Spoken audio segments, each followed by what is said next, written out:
Hello YouTubers, thank you for joining me today. Today what I'm working on is doing a couple of repairs or other improvements on this portable AC unit. It's one of the cheap Chinese, well, pretty much everything is imported from China nowadays, but it's a cheaper unit. This unit is a 10,000 BTU unit and it was only $325 I believe on Amazon. It's model number A016-10KR/B1 from JHS. From what I understand, that company makes a whole bunch of different AC units for different companies, so they just slap on their name and sell it under their name at a higher cost. This unit is my own personal unit. There are a couple of annoyances. For one, the Wi-Fi application does not work. Hopefully in the near future they will update it or come up with another application that works with it. The temperature sensor, it always reads 90 degrees. So what I'm thinking is where it's positioned, it might not be where the airflow actually hits it, so it doesn't actually read the airflow, it reads maybe the internal component temperatures. So once we open it up, we're going to figure it out and maybe talk a little bit of how it works, so you have a better understanding how this unit works, or all portable ACs for that matter, and then it can better help you decide on which unit to get and how to go about installing it. The easiest way to understand how these units work is if you think about them as two separate units. You have the condenser right here and then the evaporator right here. The condenser is what gets hot, the evaporator is what gets cold.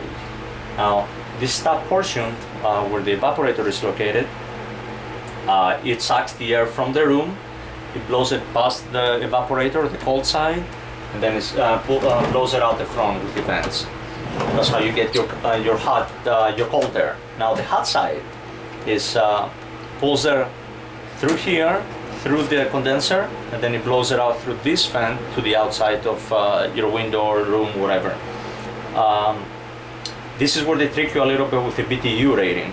This unit is rated at 10,000 BTUs, as you can see right here, but it's actually not the real BTU performance of the unit.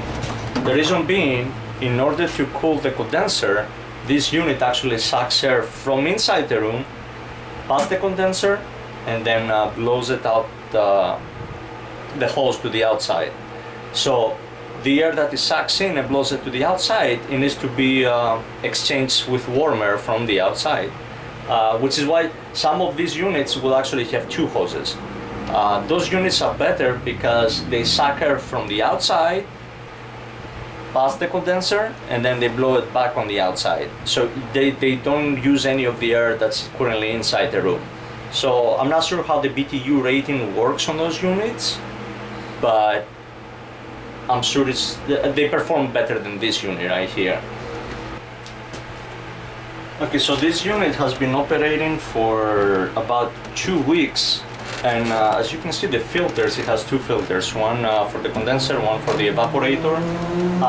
They've actually gotten pretty dirty in just 2 weeks. So that's something that you need to keep in mind. You're not just going to be able to set this AC unit in the corner of your room and then just let it sit there without even paying attention to it. You're going to need to clean these filters out maybe once a month. Plus, you don't want the dust or lint or whatever to build up in these, because then it's really difficult. They're really difficult to clean afterwards. So to take it apart, there is one Phillips screw right here.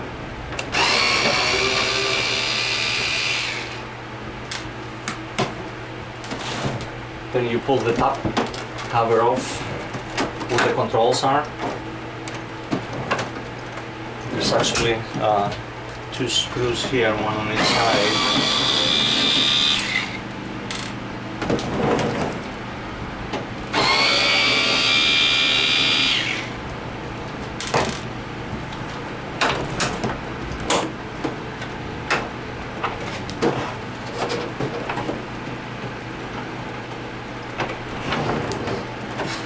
they're just clips holding it in place at this point. I just have to be a little careful.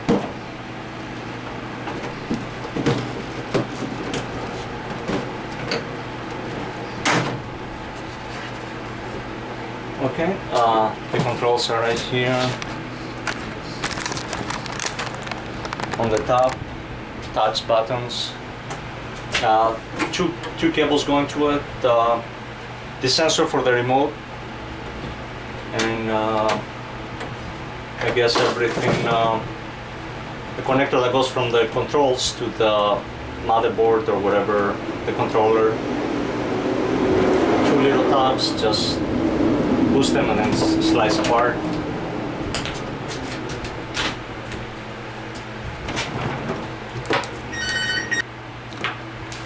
Okay, sorry for the interruption. Then we need to remove the side panels. So there are two screws on top of of the side panels.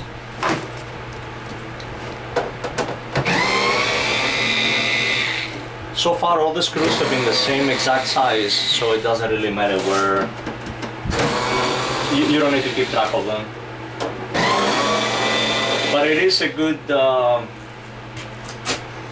habit to get into, because if you like taking things apart, sometimes you might screw yourself by not keeping tab where the bolts go. And this one now actually slides downwards. Just give it a whack downwards.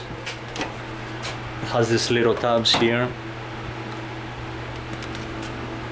So you got two panels, same exact thing. Okay, let's get into how these units work. First off, you obviously have everything in one single unit instead of having a split unit, like those bigger units when they have one piece of equipment outside of the house, lines running inside the house, and then you have another piece of equipment inside. This is all condensed into one. So you have the evaporator up here, which is the side that gets cold, and then you have the condenser right here, which is the side that gets hot. Now the way these units operate is they suck the air from inside the room past the evaporator, and then through the fan, and then they blow it out the front. That's how you get your cold air. Now, in order to be able to cool down the condenser side, which is the hot side, this specific unit actually pulls air through from inside the room, through the condenser, through this fan right here. Actually, the fan is right here, so it just pulls it upwards past the compressor to cool down the compressor a little bit too, and then it blows it out through this vent to the outside of the house, which is where you're losing a couple of BTUs. The actual rating for this unit is 10,000 BTUs. However, the actual cooling capacity of the unit is closer to 7,000 BTUs. That's because this unit needs to pull cold air from inside the room. The air that it just cooled, it needs to pull it through here and vent it to the outside in order to cool the condenser. Now the air that is blowing outside, the previously cold air from inside the room, it needs to be exchanged with hot air from the outside. And that's where the trade-off comes between the actual BTUs and the BTU rating capacity that it's rated from the factory. So, like I said, it's rated at 10,000 BTUs. Actual BTU performance would be closer to 7, which is why you will see new standard now that a lot of AC units have 2 BTU ratings. One is higher, that's what the AC can actually produce, and then the one is lower, which is what the AC unit actually performs at when you take the air exchange into consideration. So in order to keep taking it apart, you see a whole bunch of screws right here on the side.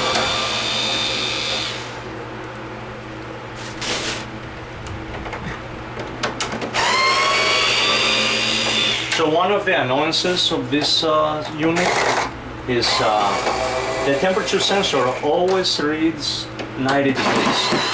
Well, actually not always. When it first starts up, it's room temperature, whatever room temperature might be, and then as the unit keeps working, within a couple of minutes it shoots up to 90 degrees and it stays there. So what I'm thinking is there is some kind of, I believe they're called thermistors. They're the little resistors where, according to the temperature around them, they change the value of their resistance. So then you have a controller that actually reads that value, and then it's set from the factory to actually give you a readout of the temperature according to the resistance. Now I'm not sure if the resistance goes higher with as it gets warmer, or it goes lower.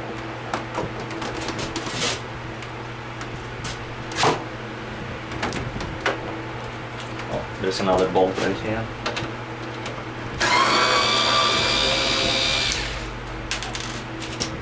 Another one I don't think.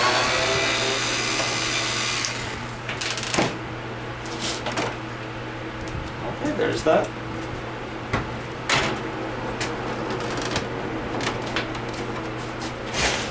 Now you can see the actual fan inside. This is the blower fan that blows air from inside the room to the outside through this hose. You can tell it's cheaply made. This specific unit, and I believe it's most portable AC units,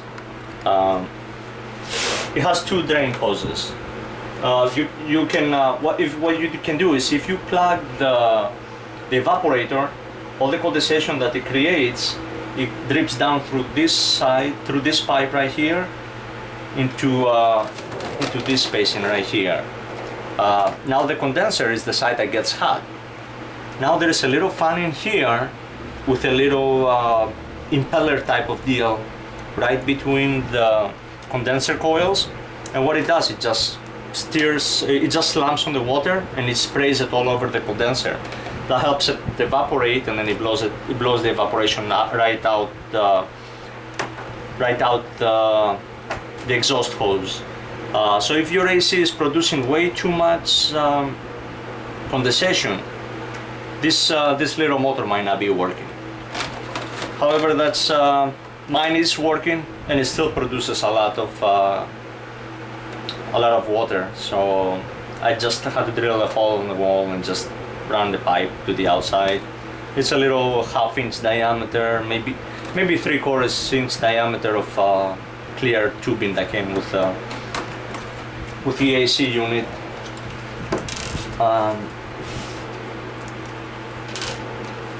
Oh yeah, there you go. This is the little sensor that reads the actual temperature of the air, which is it tells the controller right here what the temperature is, and then turns off the compressor. It turns on and off the compressor according to what temperature you have it set as. The way it's mounted right here is actually covered by this piece, because I wasn't able to see it. Yeah, see? It's covered by this piece, so there is no air actually hitting it. So the compressor is right here, warm air blows through this fan to the outside of your house. This gets really hot, up to 90 degrees, and then that's what this one reads. So what we can do is maybe mount it a little bit further up. We have plenty of cable right here. We have plenty of cable to mount it wherever we want to. Maybe something like this. You don't want it touching the evaporator, because then it's gonna read colder than it actually is. So we're gonna figure something out, and then I'm gonna let you guys know what it is later. What else? These vents, once you turn on the AC, these vents actually open by themselves. What does the trick? It's which is you can really tell why they're so cheap. This little motor right here, this is what moves opens and closes the vents. So if your vents stopped working, the problem is probably this little motor right here. What you can do is completely disable it, or maybe unplug it so there's no power going to it, and then just leave them always on. But it still works, so we'll just leave it at that. Now right here, there's actually a nice little wiring diagram. So if something goes wrong with it, you can always start troubleshooting. A feature that I like, I'm not sure if all portable AC units have it, is this right here. It's a float valve.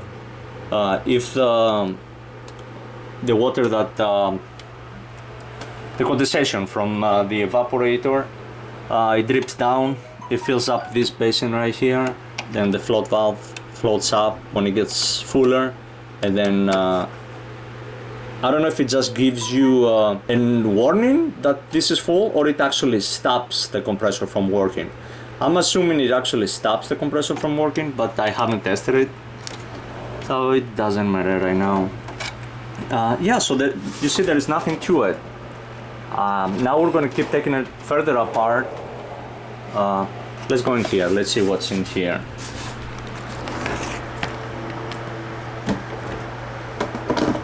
I like that it has the little diagram. I don't know how accurate it is. So if something goes wrong with it, you can actually try and troubleshoot it.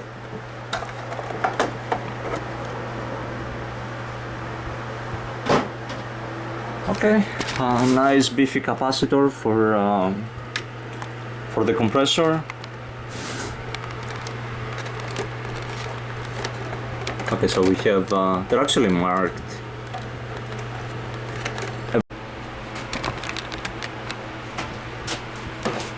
Let's keep taking it further apart.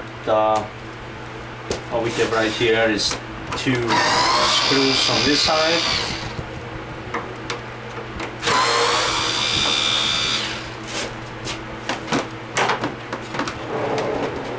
Two more on this side.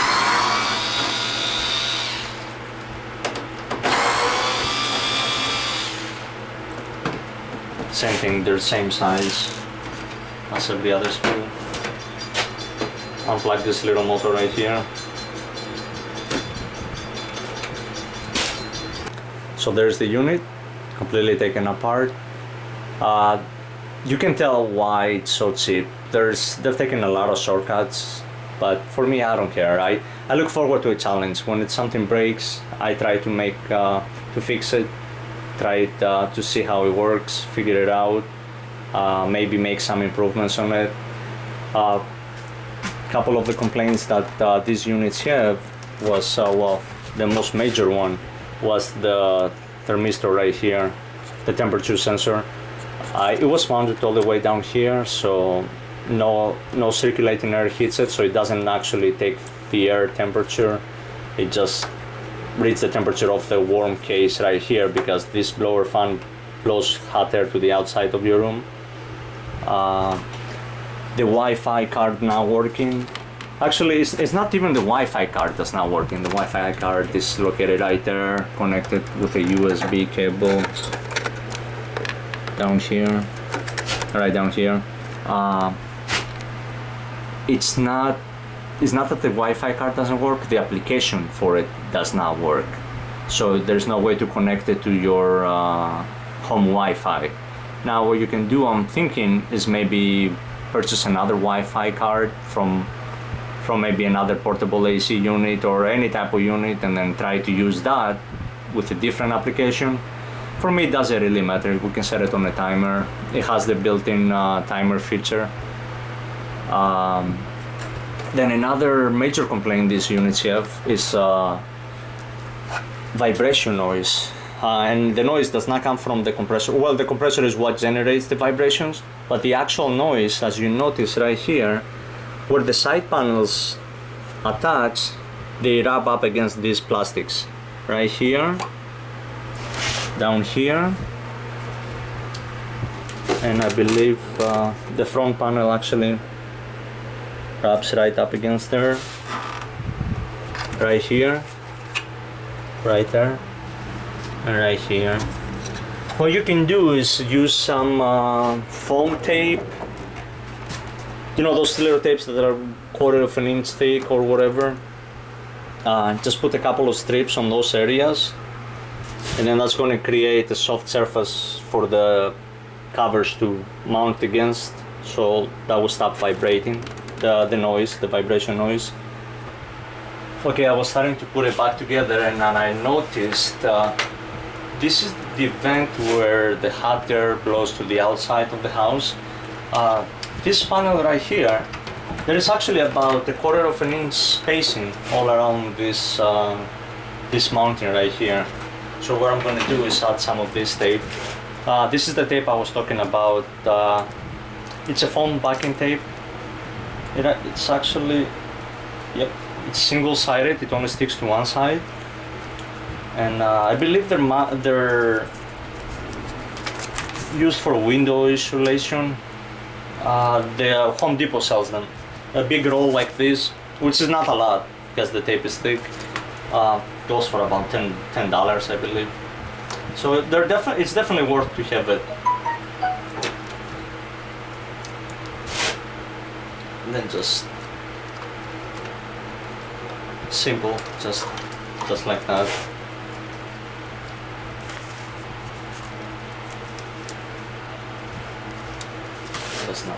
That's not a waste.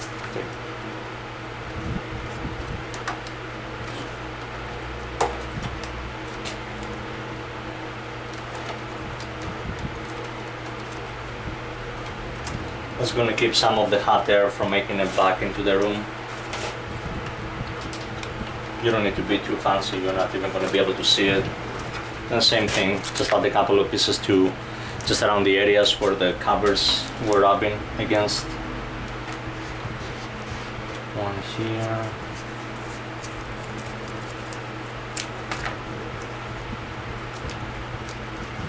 One here.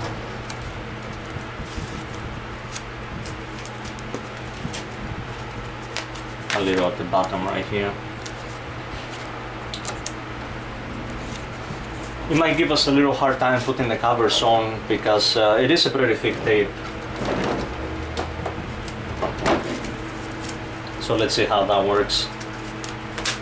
I mean, they're gonna go in, no matter if they like it or not, but let's see how difficult they're gonna be.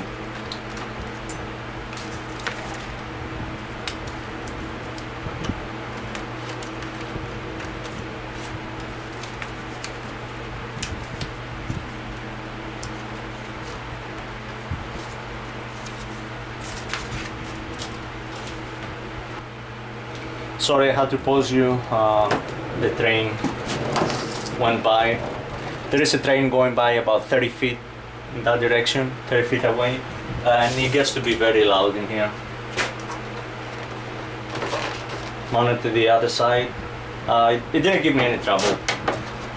There's a little tab on the bottom. You just have to make sure it latches on this part right here.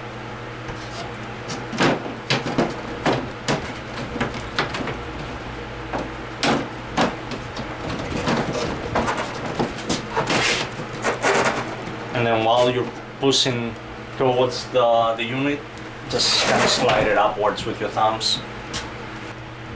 While I was putting the top cover on, I was debating if I should tell you that I had an extra screw or not, but I missed this one right here. 95% of the time I'm fixing something or trying to repair something, I have an extra screw. But hey, still works, so whatever. Let me go grab a zip tie so we can zip tie this to this, the thermistor to this area right here and see if that works. Okay, this is where I decided to mount the temperature probe. Just use a little zip tie, tie it in place. Okay, this is how I mounted the exhaust hose on my window. Just put a piece of plexiglass, 1/4 of an inch thick. It's actually acrylic, UV resistant, so it's not going to turn yellow.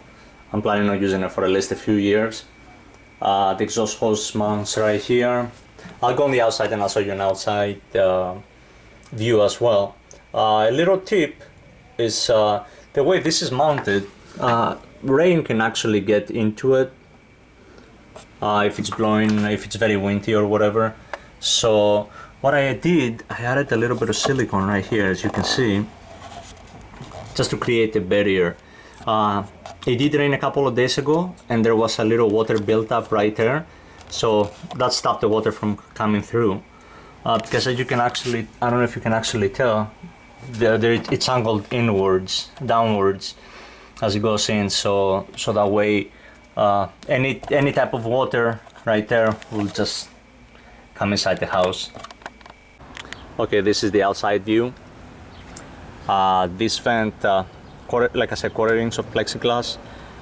I placed this vent right on the plexiglass, kind of marked it, and just use a piece of a router with a small router bit to go around and just trim it just to the edges of where I had marked it. Then I added this mesh. This is actually used on windows. You know, those little mesh things that you have once you open the window so no animals get inside. Then I added some silicone to it. Like I said, water still gets inside when it rains, but the silicone that I added from the inside, it prevents the water from going further in.